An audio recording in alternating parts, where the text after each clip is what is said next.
The Keystone Pipeline spill in Kansas is being called the worst on-land oil spill in the United States in 9 years.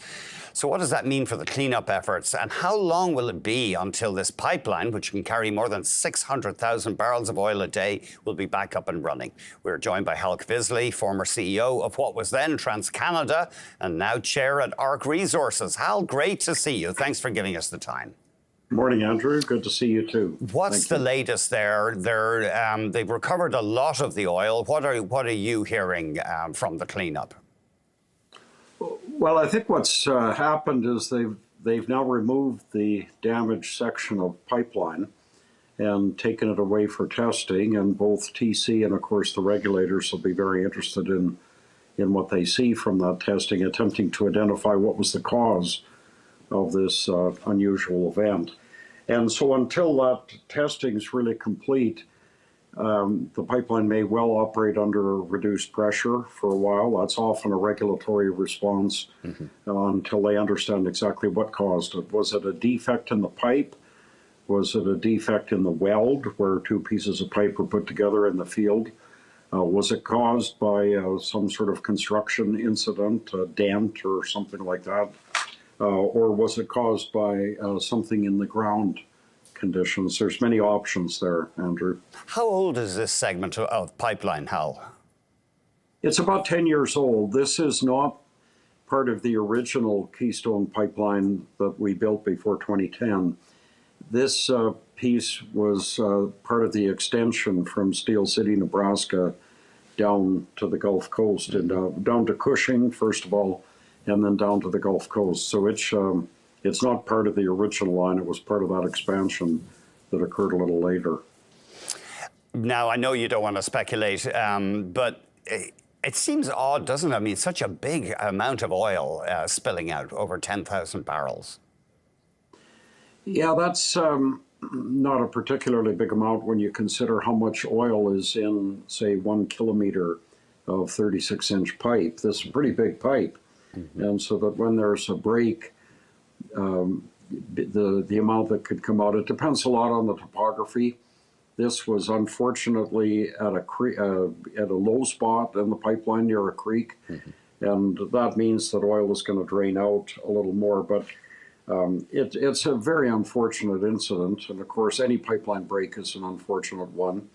But I'm pretty confident they'll be able to clean this up without any residue of any kind left behind. That's actually one of the advantages of heavier crude oil streams as opposed to very light crude, is it does clean up better.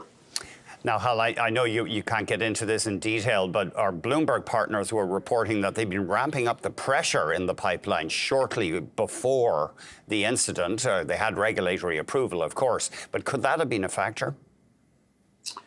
Well, yeah, and it's interesting that they say shortly before. I think there have been a number of increases in the operating pressure of that pipeline, and many of these pipes are initially operated at 72% of the rated steel strength, so leaving about a 25% safety margin. And increasingly with modern pipes and better quality control over steel, many pipeline operating limits are being raised to 80% of the steel strength. And of course, steel has considerable strength beyond the rating, so there's a greater safety factor than what appears there. But any time that you do increase the operating pressure of a pipeline, if there is a weak section for whatever manufacturing defect or welding defect reason, you could get into dangerous territory. I don't know. I don't have any particular knowledge of what's been going on with the pressure in the pipeline.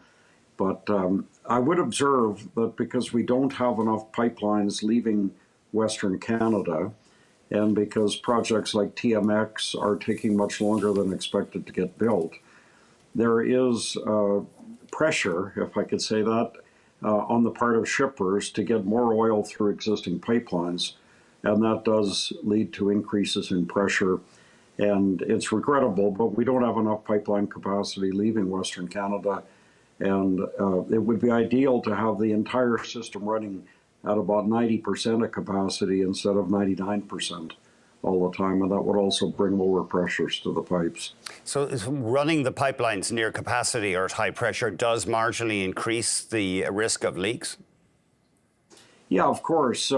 If you run your car tires at 40 psi as opposed to 30 psi, there's a little bit greater probability that a valve or something else might leak.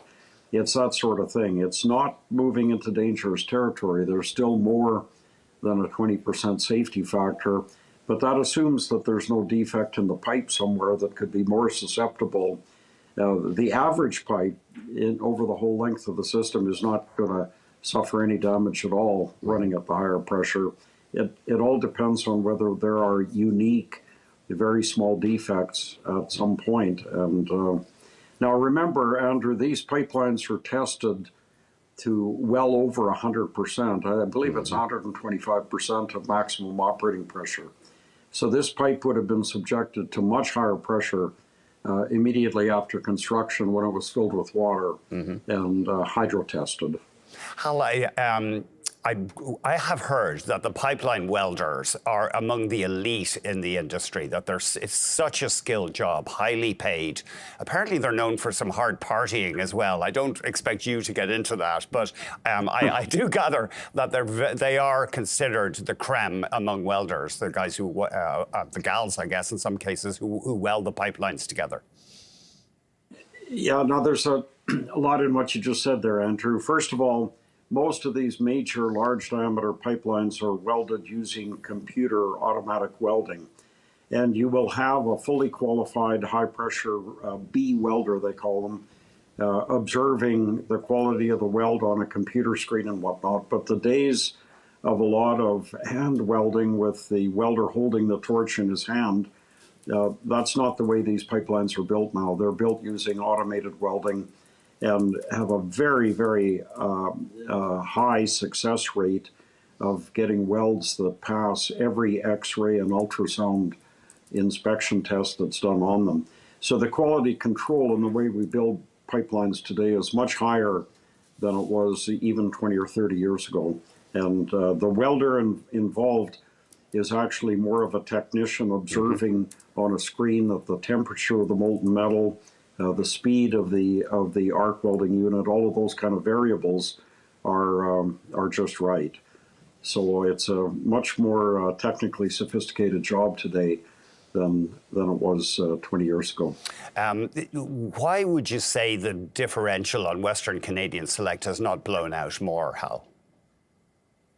Yeah, that's interesting. First of all, remember that the differential of Western Canadian Select relative to WTI has been already quite wide. And it's been wide largely because of the quality differential along the Gulf Coast rather than the transportation differential from Alberta to the Gulf Coast.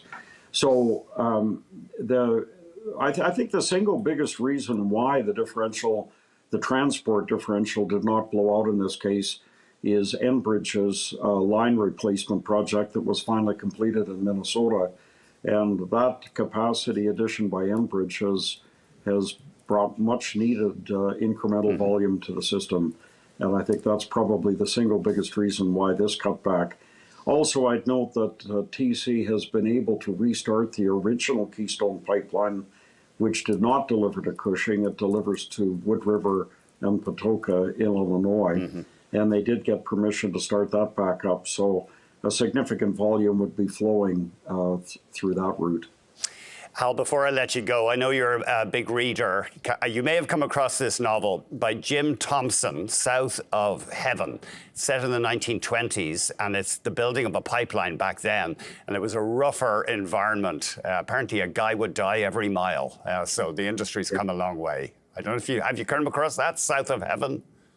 I've certainly heard of it, and I'm glad you reminded me. I will go back and revisit that book. It was one that was well known among the pipeline crowd. I bet.